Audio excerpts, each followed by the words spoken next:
se você é um cristão que tem um certo conhecimento da palavra e que tem buscado a Deus por meio da oração, é bem provável que você já tenha se frustrado com a questão oração. Talvez a palavra frustração não é bem a palavra certa, mas, por exemplo, quando nós vamos estudar um pouco sobre oração, a gente encontra Jesus dizendo assim, que quando a gente for orar, a gente, ao pedir as coisas a Deus, a gente não precisa usar de vãs repetições, porque aquilo que Deus sabe que nós precisamos, Ele já sabe antes que a gente peça. E se você tem uma cabeça para pensar, então você vai se perguntar, mas por que então eu vou orar? Se Deus já sabe o que eu preciso. Por outro lado, é provável que durante a sua vida cristã, tenha inúmeros pedidos que você fez a Deus e até hoje você ainda não foi respondido. E naturalmente essas coisas levam a gente em determinados momentos da vida a esfriar a nossa vida de oração. Uma outra situação que eu quero levantar é falar um pouquinho sobre o tabernáculo. Aqui especificamente nós estamos lendo algo que tem a ver com o tabernáculo interno, chamado o altar do incenso. Mas nós sabemos que tanto o Antigo Testamento como o Novo Testamento diz que Deus não habita em casa feita por mãos humanas. E nós sabemos também que cada cristão, segundo a Bíblia, é um santuário de Deus, ou seja, o santuário do Espírito Santo de Deus. Portanto,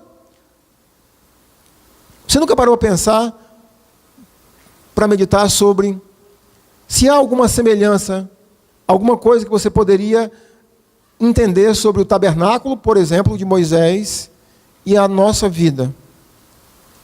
Embora que o tabernáculo de Moisés, tudo nele, da porta para entrar para o átrio, ao propiciatório, tudo aponta para Jesus Cristo. Por outro lado, nós sabemos que naquele lugar, um lugar onde Deus se manifestava ao povo de Israel,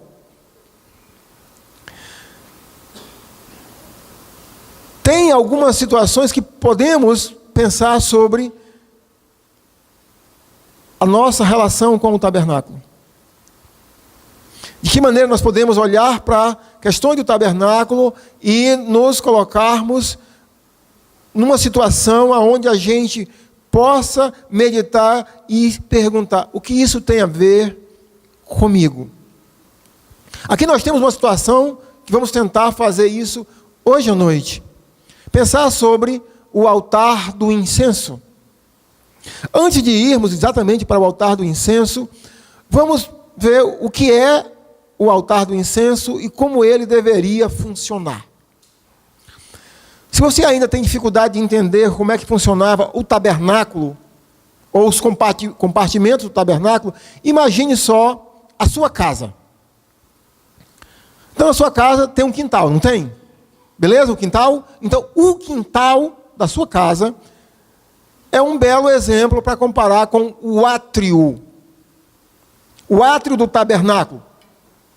Lá no átrio ficava o altar de bronze, acredite, aponta para Cristo. E a bacia de bronze, naturalmente a bacia com água, para haver a lavagem ritual do sumo sacerdote ou dos sacerdotes. Tirando o quintal, aí vem a sua casa, certo? Imagine que a sua casa só tem 2 compartimentos. Uma cozinha e um quarto, eu acho que resolve. Imagine que a sua casa só tem 2 compartimentos. Assim era a casa que ficava construída dentro do átrio. Só tinha 2 compartimentos. Um lugar chamado o lugar santo. Nesse lugar santo haviam 3 móveis bem importantes. a mesa de se colocar os pães, o candelabro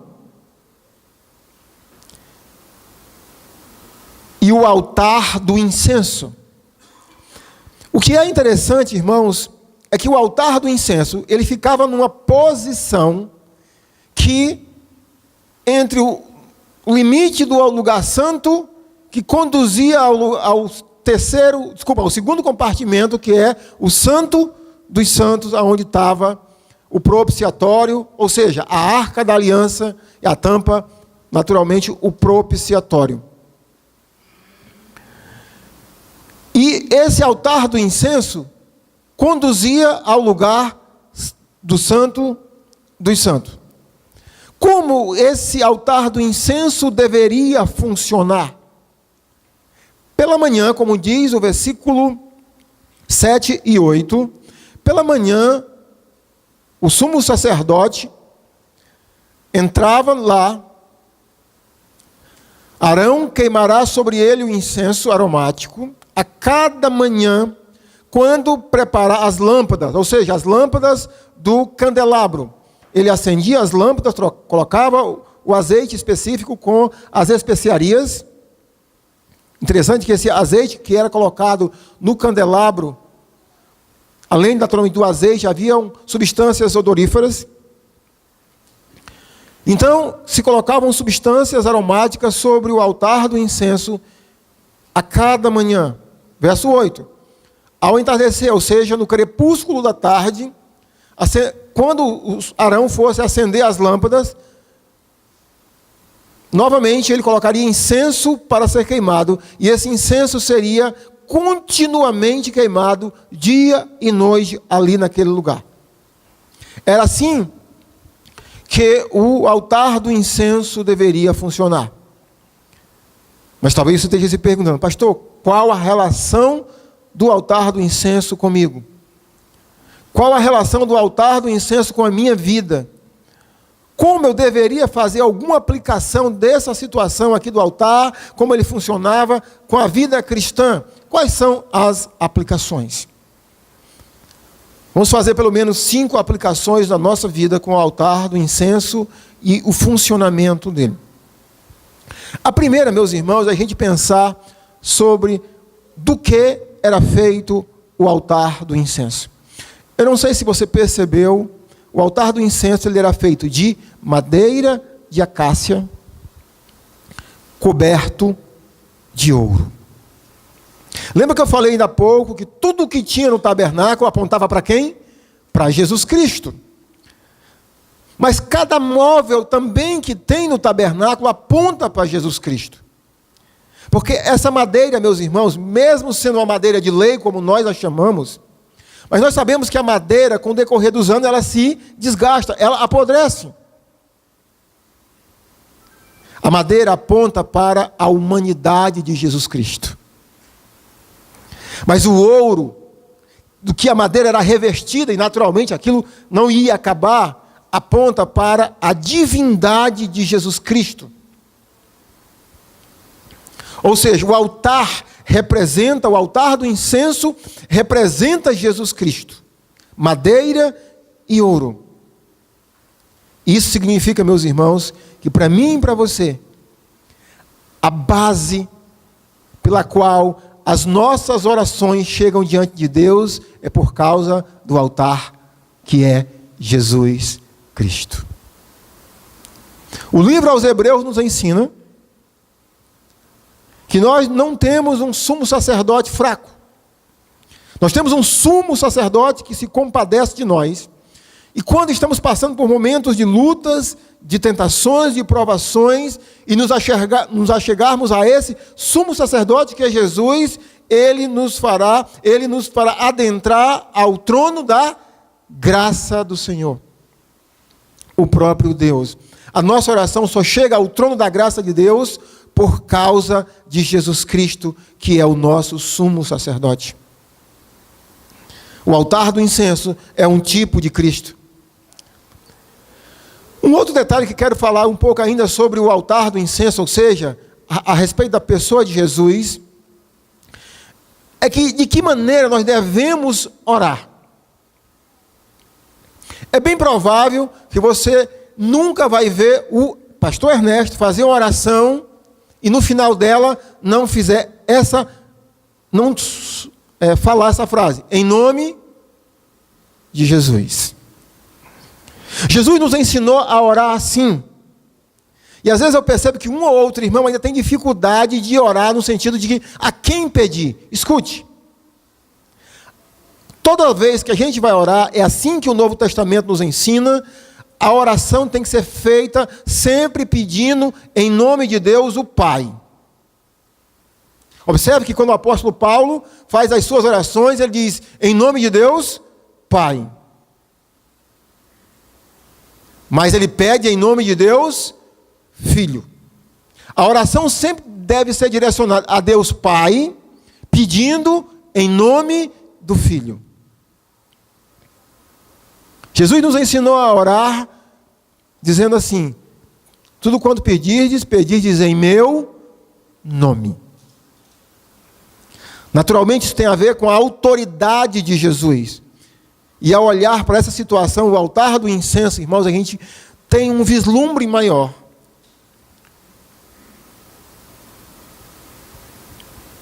Que a nossa oração, ela só chega diante de Deus por causa da base que é Jesus, do altar do incenso. E lá são colocadas as substâncias que vão, subir ao trono da graça de Deus. Uma segunda aplicação, meus irmãos, que eu quero fazer sobre o altar do incenso, é a gente olhar e pensar sobre o lugar que era colocado o altar do incenso. Aonde era colocado o altar do incenso? Eu não sei se você observou o que eu falei. O altar do incenso era colocado aqui e em seguida vinha o véu aonde dava acesso ao lugar santo dos santos. E nós sabemos que era naquele lugar, santo dos santos, que somente o sumo sacerdote poderia entrar uma vez por ano. Era ali onde Deus manifestava a sua presença de uma maneira visível, com o que nós chamamos de Shekinah, ou a Bíblia chama a Shekinah de Deus. Isso nos faz pensar, irmãos, que a posição que o altar do incenso era colocado sobre o privilégio que é orar. Orar, meus irmãos, nos dá acesso à presença de Deus. Da mesma maneira que o altar do incenso, em seguida dava acesso ao lugar santo dos santos. Ao pensarmos para nós hoje, voltarmos a comparar essa passagem com Hebreus capítulo 4, versículo 15 e 16, a gente entende que nós como cristãos deveríamos parar para pensar quão o privilégio é a oração. Porque é por meio dela que nós temos acesso à presença de Deus. Além desse texto de Hebreus, capítulo 4, versículo 15 e 16, Jesus faz uma citação em Mateus 8, quando ele diz para que as pessoas tenham muito cuidado para não desprezar a nenhum dos seus pequeninos. Porque na hora que um pequenino ele é desprezado, seja por outro irmão ou por uma pessoa que não é cristã, Jesus fala que o anjo dessa pessoa representa ela diante de Deus. É bem provável que seja do momento em que essa pessoa se coloca diante de Deus e eleva a Deus a dor que ela está sentindo por alguém ter menosprezado ela.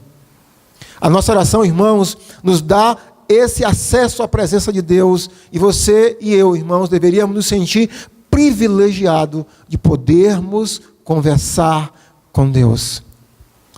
A terceira, irmãos, aplicação é sobre o funcionamento do altar do incenso.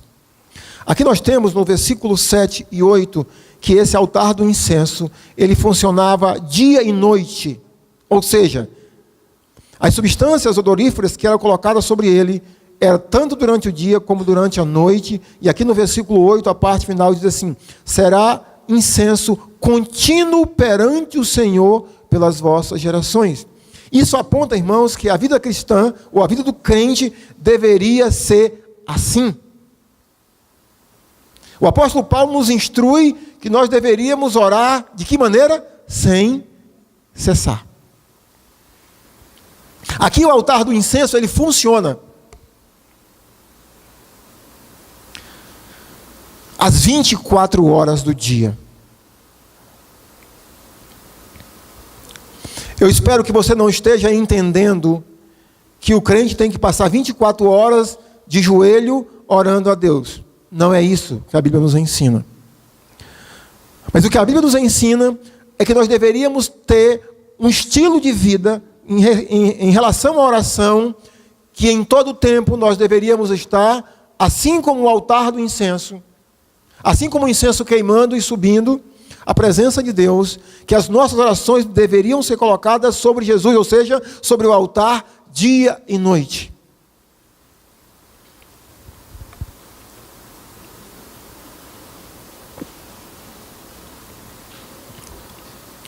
Ao deitar, ao acordar, durante a noite, quando você acorda, de madrugada, a nossa mente deveria estar antenada, sintonizada com o trono da graça de Deus por meio da oração. Ter um estilo de vida, assim como Paulo nos ensina, e ele tinha um estilo de vida que fosse orando intensamente e incessantemente. A quarta aplicação. Vamos pensar um pouco sobre o conteúdo da oração. Vamos pensar e olhar para os versos 9 e 10.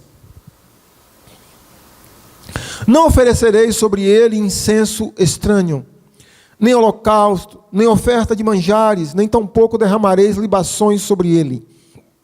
Uma vez no ano, possivelmente no dia da expiação, Arão fará expiação sobre os chifres do altar com o sangue da oferta, preste bem atenção, pelo pecado.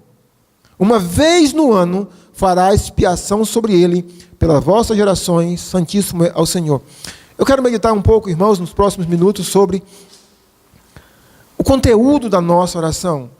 Imagino que vocês estejam instruídos a respeito, do conteúdo da oração, mas eu quero falar sobre duas coisas bem específicas. O que diz aqui os versos 9 e 10, a restrição do que nós deveríamos, ou seja, do que o sumo sacerdote deveria colocar sobre o altar do incenso. Nada estranho, apenas aquilo que Deus mandou Moisés a instruir Arão e seus filhos para assim o fazer. A primeira coisa, irmãos, nós devemos ter cuidado com os nossos pedidos. Cuidado por quê? Porque, em primeiro lugar, a gente está pedindo em nome de Jesus.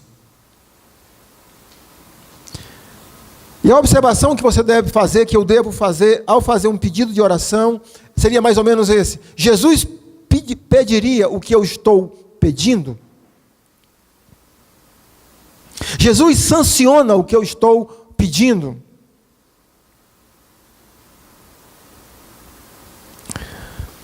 E ainda em relação ao cuidado com os nossos pedidos, segundo Tiago, no capítulo 4, versículo 3, ele diz que alguns dos nossos pedidos nós não recebemos porque nós pedimos mal. Pedimos conforme as nossas concupiscências, segundo o engano do mundo. Então, nós precisamos ter um critério mais apurado sobre o que nós estamos colocando sobre o altar do incenso, que são as nossas orações. Uma segunda área sobre o conteúdo da oração é que na nossa oração, irmãos, deve conter sempre, preste bem atenção, sempre pedido de perdão. No verso 10, Moisés instrui Arão, porque Deus havia instruído, que uma vez ao ano, aquele altar do incenso deveria ser expiado, ou seja, o sumo sacerdote deveria levar o sangue do sacrifício. De que tipo de sacrifício? Da oferta pelo pecado. E aspergir sobre os chifres do altar. Isso nos faz pensar, irmãos, que a cada momento que nós nos colocamos diante de Deus em oração, nós devemos ter consciência dos nossos pecados e confessá-los diante de Deus. Às vezes é comum a gente ouvir pessoas, principalmente quando elas são feridas, machucadas por outras, elas dizem assim: eu não perdoo. É impossível ter uma vida de oração se você não perdoa, porque se você não perdoa, você não vai ter como pedir perdão a Deus. O altar do incenso era necessário que uma vez por ano, quando o sumo sacerdote fizesse o sacrifício da oferta pelo pecado, possivelmente no dia da expiação, ele pegava parte do sangue e no caminho ele aspergia os chifres do altar do incenso. Nós, irmãos, precisamos a cada dia nos colocarmos diante de Deus e pedir perdão a Deus pelos nossos pecados. A quinta e última aplicação que eu quero fazer sobre o altar do incenso é pensarmos um pouco sobre as substâncias que eram queimadas no altar. Diz assim o versículo 6: porás o altar defronte do véu que está diante da arca do testemunho, a arca da aliança, diante do propiciatório que está sobre o testemunho, onde me avistarei contigo. Arão queimará sobre ele o incenso, preste bem atenção, Arão queimará sobre ele o incenso aromático. Há uns 3 meses atrás, eu comprei um climatizador de ar lá para a nossa casa. E terça-feira agora, um dos meus tios foi me visitar a gente, foi jantar com a gente. E aí, quando ele olhou o aparelho, ele disse: meu filho, em canto fulano de tal tem, em outras palavras, substâncias aromáticas. Tem erva doce, tem... citou lá outras substâncias, que se você não tiver problema alérgico, você coloca essa substância dentro do recipiente do climatizador e vai deixar o ar mais agradável, mais cheiroso, como a gente fala. Irmãos, o lugar santo era um lugar extremamente cheiroso. Primeiro, porque as lâmpadas do candelabro, o azeite que era colocado lá dentro era um azeite também aromático.